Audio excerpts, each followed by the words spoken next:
¿Cómo desbloquear la potencialidad? Módulo 3. Cuando hablamos de la potencialidad humana, ¿se ha preguntado alguna vez qué es lo que explica la enorme diferencia en resultados y rendimiento entre una persona y otra? Ustedes saben que una persona que gana 25 millones al año no es 10 veces más lista o mejor que otra que gana 2,5 al año. ¿Por qué la diferencia es de un factor de 10? Y si sube hasta el tope de la escala, hasta una persona que gana 250 millones, ¿es esa persona 100 veces mejor y más lista que la que gana 2,5? Imposible. En un reciente estudio sobre coeficientes de inteligencia, se seleccionaron a 1000 hombres y mujeres entre la población y se les hicieron pruebas para determinar sus coeficientes. Se halló que la persona con mejores resultados de las 1000 seleccionadas era solo 2,5 veces más inteligente que la persona con peores resultados de esas 1000. Solo una diferencia de 2,5 veces, y probablemente sucede lo mismo para toda la población. Por tanto, ¿a qué se debe la diferencia? Cuando hablamos de la potencialidad humana, llegamos a una fórmula muy sencilla que desarrollé hace algunos años y quizás lo explica un poco. La fórmula se inicia con lo que llamamos AC, atributos congénitos. Las cualidades, la inteligencia, la capacidad, el temperamento, las cosas con las que uno nace y que en realidad en poco puede cambiar, más los atributos adquiridos. Ahora bien, los atributos adquiridos son muy importantes. Estos son la educación, la formación, la destreza, la experiencia, el conocimiento, la sabiduría, y así sucesivamente multiplicados por A, que es la actitud, es igual a la potencialidad humana individual, o el rendimiento humano individual, o a los resultados humanos individuales, si lo prefieren. De estos tres, los atributos congénitos ya están establecidos en su práctica totalidad cuando nacemos. Los atributos adquiridos se pueden modificar, pero esta modificación lleva tiempo. Pero a veces cambiamos muy deprisa. Una información preciosa puede modificar nuestra eficiencia de manera espectacular, pero nuestras actitudes se pueden incrementar o reducir de manera espectacular en pocos segundos. Cada vez que mejoramos nuestra actitud, multiplicamos todas nuestras capacidades. La actitud se ha definido con mucho acierto como la palabra más importante para el ser humano. Todo lo que hacemos en la vida, según un estudio realizado en Harvard entre un grupo de especialistas en selección de ejecutivos, se basará en un 85% en la actitud. El 85% de su éxito estará determinado por su actitud. Esto quiere decir, según cómo sea de positiva su actitud mental. Las personas con actitudes mentales positivas tienden a avanzar más deprisa, a ascender en las empresas, ganar más dinero, obtener más satisfacción de la vida, etc.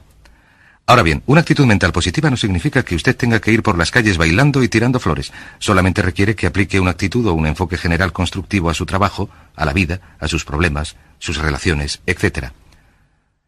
Y según el informe Cox sobre negocios en los Estados Unidos, de acuerdo con la revista Research, el 85% o más de lo que usted logre estará determinado por sus actitudes. De modo que la pregunta es esta: ¿de dónde vienen las actitudes? Las actitudes vienen de las expectativas, es muy sencillo. Ya hemos hablado de ello antes. Y una forma muy potente de mejorar su actitud de manera inmediata consiste en decir: creo que hoy me va a suceder algo maravilloso. Como ya hemos dicho, nuestras expectativas en cuanto a los resultados determinan nuestra actitud. Si uno espera que las cosas salgan bien, tendrá una actitud positiva. Y lo maravilloso es que uno se puede fabricar sus propias expectativas, uno puede esperar lo que quiera. Se pueden esperar cosas buenas. También se pueden esperar cosas negativas y es muy probable que se produzcan. ¿De dónde vienen nuestras expectativas? Nuestras expectativas vienen de nuestras creencias, por así decirlo, y de nuestros valores. Esos son el núcleo, los factores de motivación centrales de nuestra personalidad o creencias, lo que nos lleva a una comprensión del potencial humano. Quiere decirse que básicamente nuestra actitud es una expresión externa de lo que está sucediendo en nuestro interior, que es consecuente con las leyes mentales de las que ya hemos hablado. Y por lo que se refiere a las creencias, cada uno de nosotros tiene una serie de creencias en nuestro interior más profundo, que son las que los psicólogos denominan los autoconceptos. El autoconcepto, o más bien su descubrimiento, es lo que muchos consideran como el acontecimiento más importante para la comprensión del rendimiento humano en el siglo XX. Personalmente estoy de acuerdo. El autoconcepto es, si se quiere utilizar una analogía militar, el centro de mando, o si desean utilizar una analogía tecnológica, el programa principal de su ordenador. Consiste en una serie de creencias, valores, actitudes, sentimientos, ideas, etc., almacenados muy adentro, que son el resultado de prácticamente todas las experiencias que uno ha tenido en su vida. Algunos investigadores dicen que el autoconcepto empieza a formarse incluso antes de nacer. Pero el autoconcepto, una vez que está establecido, precede, predice y determina los niveles de eficacia y rendimiento de todos los aspectos de la vida de uno. El autoconcepto se convierte en el centro de mando o en el programa principal. Entonces, el autoconcepto de este conjunto de creencias determina lo que uno dirá, lo que hará, cómo actuará, cómo se sentirá y reaccionará, etc. ¿Qué significa esto? Significa que todas las mejoras en la vida externa de uno, los cambios en su realidad, se inician con un cambio en su autoconcepto. Permítame explicarles lo que esto significa. He aquí un cuadro muy sencillo. Estamos hablando de potencial humano. Decimos que la persona media utiliza el 10% o menos de sus posibilidades, según ciertas investigaciones quizás mucho menos. El Stanford Brain Institute de Santa Clara, California, calcula que la cifra probable se aproxima al 2%. Seremos generosos y diremos que la persona media utiliza el 10%. Significa que, en el mejor de los casos, la persona media, usted y yo, no utilizamos el 90% de nuestras posibilidades. Uno de los mayores filósofos, Oliver Wendell Holmes, dice que la tragedia de la persona media es que cuando se va a la tumba se lleva consigo toda su música. Siguen funcionando muy por debajo de sus posibilidades, así que esta es la potencialidad humana. Hemos hallado que existe una relación directa entre la potencialidad humana y el autoconcepto, pero puesto que nuestros autoconceptos o nuestras estimaciones acerca de nosotros mismos suelen estar muy por debajo de lo que debieran, nuestro nivel de rendimiento y eficacia también es mucho más bajo. Sabemos que nuestro autoconcepto es subjetivo en gran medida. ¿Qué significa esto? Significa que el autoconcepto, lo que creemos que es la verdad sobre nosotros mismos, no se basa verdaderamente en la realidad, se basa en una información que hemos adquirido y aceptado como verdadera, y en la medida en que uno cree algo acerca de uno mismo, lo que cree se convierte en realidad para uno porque se actúa en consecuencia. Algunos de los que leen su horóscopo están prediciendo su futuro. Hay personas que aceptan las críticas y los juicios de otras personas, a las que ni siquiera respetan, y creen que estos constituyen una representación adecuada de su propia capacidad. Sea lo que uno crea, sea lo que uno acepte como la verdad, es lo que se convierte en su realidad.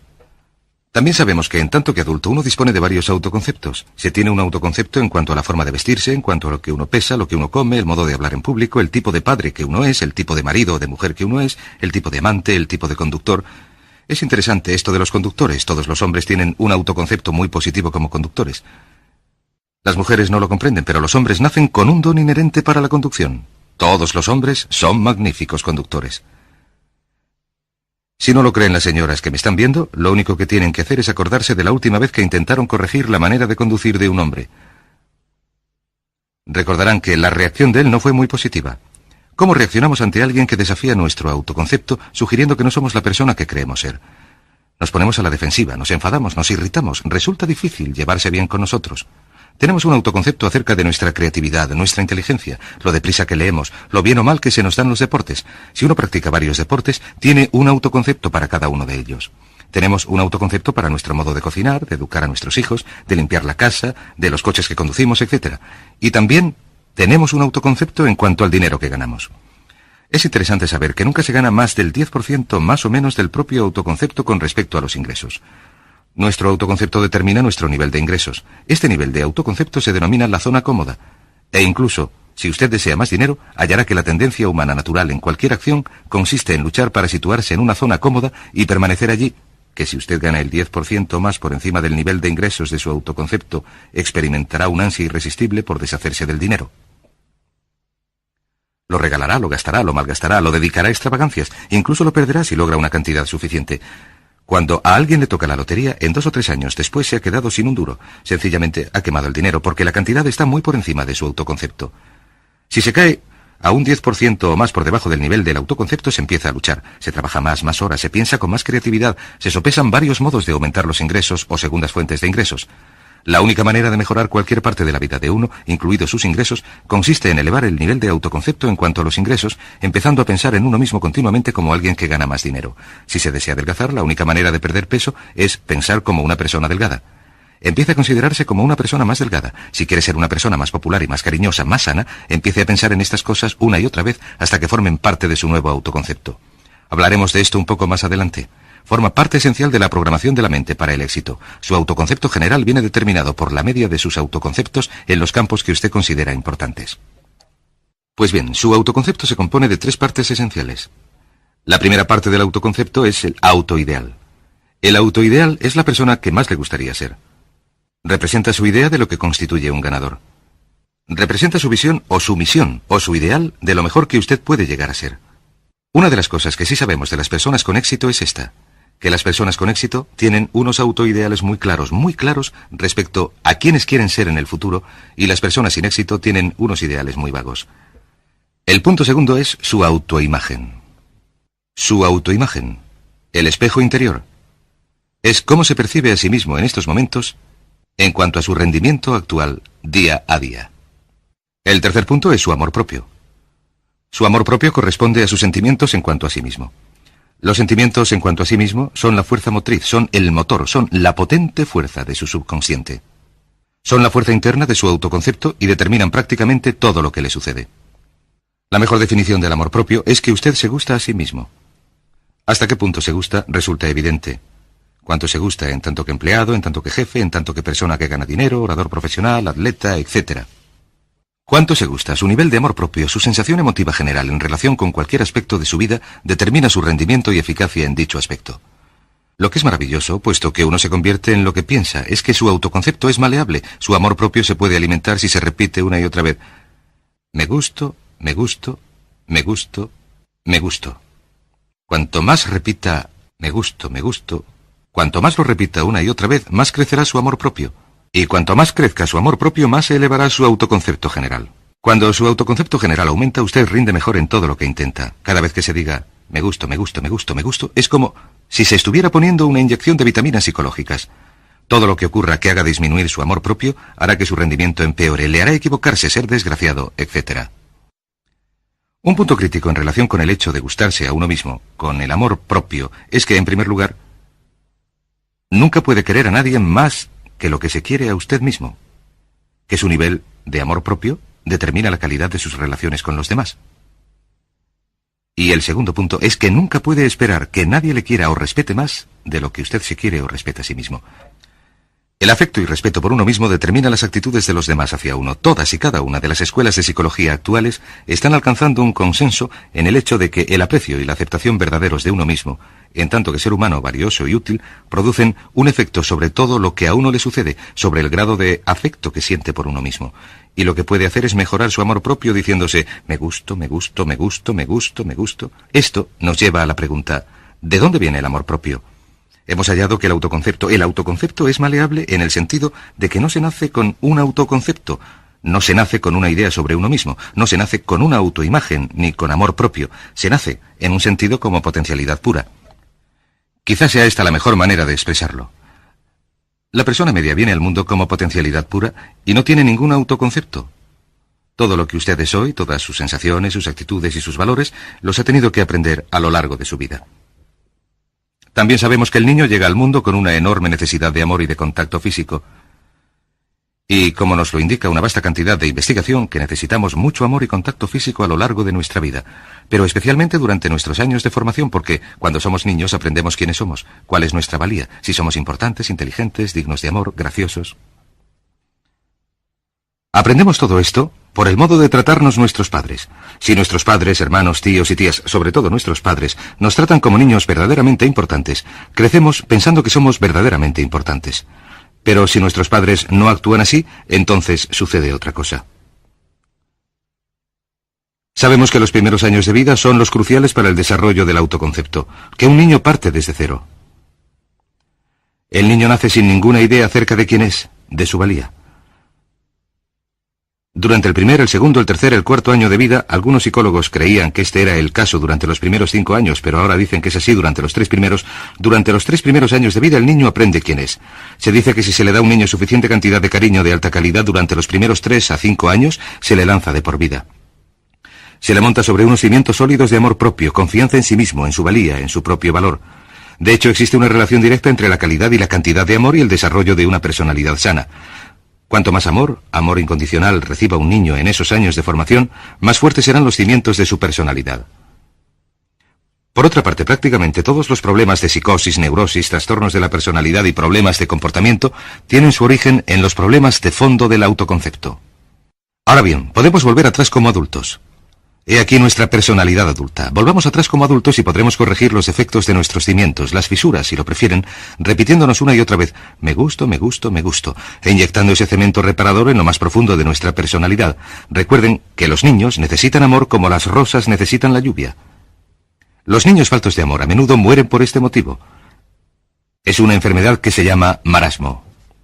Ahora bien, ¿qué otra cosa sabemos sobre los niños? Sabemos que los niños vienen al mundo con dos atributos remarcables. El primero es que no tienen miedo. Los niños nacen sin temores. No tienen miedo a nada, salvo a caerse y a los ruidos fuertes. Y esto se manifiesta con la actitud yo puedo. Los niños vienen al mundo creyendo que pueden hacer cualquier cosa, y cualquiera que haya criado a un niño hasta los 3 o 4 o 5 años sabe que durante sus primeros años hay que dedicarse a evitar que se maten, porque son pequeños kamikazes, porque no tienen miedo a nada. El segundo atributo es que cuando vienen al mundo son totalmente espontáneos. Dicen lo que quieren, hacen lo que quieren. No tienen ninguna inhibición, no tienen absolutamente ningún miedo a hacer lo que quieren. Y esto se expresa exactamente en la actitud no quiero, no tengo que hacerlo. Si alguna vez ha intentado controlar a un niño, sabrá que los niños son así. Lo primero que dicen cuando se empieza a mandarles cosas, lo primero que aprenden es no. No, no quiero. Naturalmente, con el tiempo, les hacemos cambiar de opinión al respecto de un modo u otro. Pero estos son los dos atributos de los niños cuando vienen al mundo. Vienen al mundo sin temores y sin inhibiciones. ¿Qué significa esto? Significa que nuestro patrimonio natural es no tener temores ni inhibiciones, y solo cuando podemos crear la misma situación en nuestra vida adulta, cuando no tenemos temores ni inhibiciones, llegamos a sentirnos verdaderamente bien con nosotros mismos. Las mejores organizaciones, las mejores empresas, son las que crean un entorno donde nos sintamos libres de temor y de reservas a la hora de ser nosotros mismos y de dar lo mejor de nosotros mismos. Sabemos que a medida que van creciendo los niños aprenden de dos maneras. En primer lugar, aprenden por imitación. Imitan a uno u otro de sus progenitores, especialmente al dominante. A veces el progenitor dominante cambia según el niño va creciendo. A veces los niños imitan al padre, a veces a la madre, pero aprenden por imitación. Muchas de las características y las costumbres que tenemos como adultos las hemos aprendido de nuestros padres. ¿Ha tenido alguna vez la oportunidad o la ocasión de gritar a uno de sus hijos o de darles una voz? Uno dice las mismas cosas que su padre le decía a uno cuando era niño. Imitamos. A veces imitamos su forma de andar, a veces su forma de hablar, a veces sus valores, sus creencias, etc., aunque dichos valores y creencias no nos sirvan. ¿Por qué? Pues porque nuestros padres actuaban así con nosotros cuando éramos niños. La segunda forma en que aprendemos es pasando de la incomodidad, de lo que no nos hace sentirnos bien, a la comodidad. Freud denominó a esto el principio del placer. Se debe a que nos dirigimos hacia lo que nos hace sentirnos a gusto, lo que nos da placer, lo que nos hace sentirnos bien en cuanto a nosotros mismos. Pasamos de la incomodidad a la comodidad. Así es como nos deshacemos de niños de los pañales. Nos decimos que ya no es divertido ir por ahí con los pañales sucios. Vemos lo que hacen nuestros padres, nuestros hermanos mayores, y nos decimos, pues esta gente no hace lo que yo, y así aprendemos a andar y así lo aprendemos todo. De modo que pasamos de la incomodidad a la comodidad a lo largo de nuestras vidas. Por cierto, así es como aprendemos. Imitamos, leyendo lo que los demás han hecho, estudiando en los libros, en el trabajo. Imitamos cuando vamos a colegio y hacemos lo que nos produce resultados positivos, lo que nos da refuerzos positivos, y hacemos menos lo que nos cause incomodidad o dolor. Muy pronto en la vida, por error o como resultado de un error de los padres en la educación, los niños aprenden modelos de hábitos negativos. Los modelos de hábitos negativos tienen su origen sobre todo en las críticas negativas. Las críticas negativas comienzan muy pronto en la vida. A veces durante los primeros meses. Y la crítica negativa la utilizan los padres para dirigir y controlar a los niños. Desgraciadamente, tiene un efecto muy, muy peligroso y destructivo sobre uno, ya que la crítica negativa tiende a socavar la integridad de la personalidad del niño. Yo mismo, y también la mayoría de ustedes, hemos sido socavados y dañados por las críticas negativas más que por todas las guerras de la historia. De resultas de las críticas negativas empezamos a desarrollar modelos de hábitos negativos. Los modelos de hábitos negativos son reacciones condicionadas ante ciertos estímulos. Los modelos de hábitos negativos se desarrollan pronto en la vida, como resultado del miedo y el dolor repetidos, una y otra vez. Se desarrollan como resultado de las críticas negativas, el castigo físico, etc. Pronto empezamos a desarrollar dos manifestaciones que nos persiguen a lo largo de nuestras vidas e inhiben nuestra potencialidad. La primera es la que se conoce como el modelo de hábitos negativos por inhibición. Este modelo se aprende cuando al niño le dicen una y otra vez, no, vete de aquí. Deja eso. Y le castigan. Cuando el niño intenta hacer algo nuevo, o se mete en algún sitio, o huele algo, o vierte algo, o rompe algo accidentalmente, los padres explotan y se enfadan y se enojan. Verán, una curiosidad insaciable, impulsa al niño a explorar su mundo, y lo que sucede es que cuando explora y se mete en algún sitio o tira algo, si los padres reaccionan dándole azotes, el niño pronto empieza a pensar: cada vez que intento algo nuevo, algo diferente, cada vez que cruzo mis fronteras, cada vez que salgo de mi zona cómoda, cada vez que me arriesgo, me dan de azotes, me castigan, me hacen daño, me mandan a mi habitación y me siento fatal. Y pronto el niño desarrolla la sensación de que no puedo. Cada vez que intento algo nuevo me castigan. No puedo. Es como el experimento de Pavlov.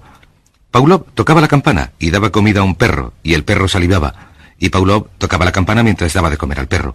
El perro salivaba y continuaba salivando, hasta que pronto Pavlov no tenía más que tocar la campana y el perro salivaba.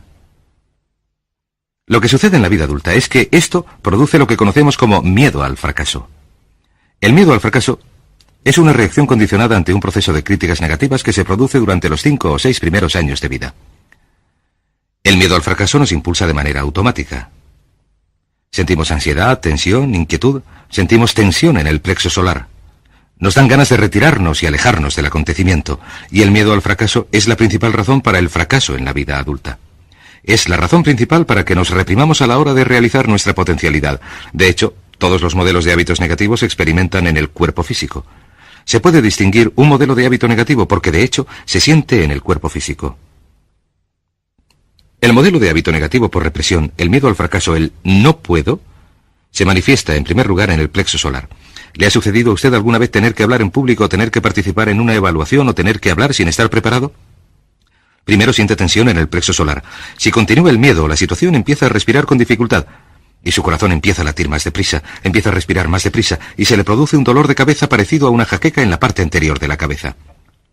A veces se le hace un nudo en la garganta y es incapaz de hablar, y se le seca la boca, y como siente tanta tensión y temor, se le produce una urgente necesidad de ir al lavabo. Todas estas son manifestaciones. No existe un peligro físico, pero existe un peligro psicológico, una reacción condicionada.